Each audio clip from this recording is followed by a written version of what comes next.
In a narration found in Imam Manzari's Awareness and Apprehension, number 30, the Holy Prophet Muhammad, peace and blessings be upon him, advised that the Holy Quran will intercede on Judgment Day. Those who follow it during their lives on earth will be led to paradise by it on Judgment Day.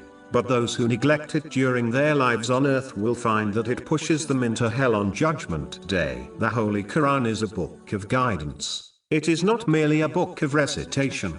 Muslims must therefore strive to fulfill all aspects of the Holy Quran to ensure that it guides them to success in both worlds. The first aspect is reciting it correctly and regularly. The second aspect is to understand it through a reliable scholar. And the final aspect is to act on its teachings according to the traditions of the Holy Prophet Muhammad, peace and blessings be upon him.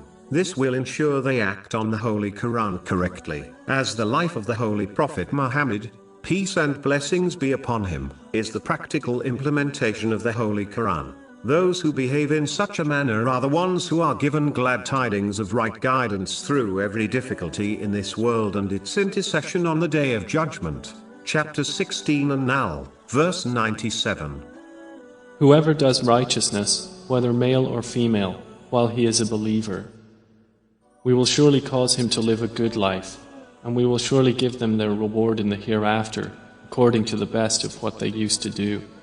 But as warned by the main narration, the Holy Quran is only guidance and a mercy for those who correctly act on its aspects according to the traditions of the Holy Prophet Muhammad, peace and blessings be upon him. But those who avoid understanding and acting on it or intentionally misinterpret it and instead act according to their desires will be deprived of this right guidance and its intercession on Judgment Day. In fact, their complete loss in both worlds will only increase until they sincerely repent. Chapter 20 Taha, verse 124.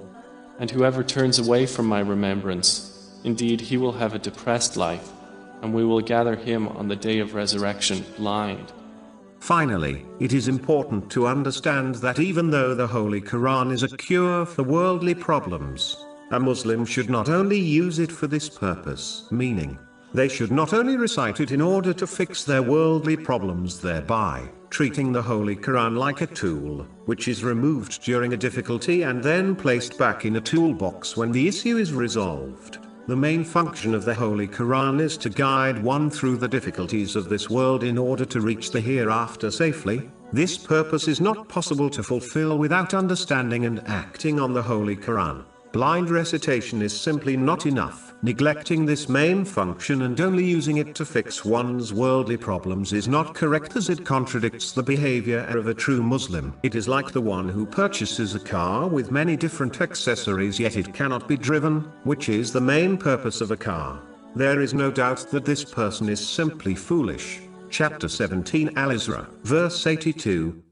And we send down of the Quran that which is healing and mercy for the believers, but it does not increase the wrongdoers except in loss.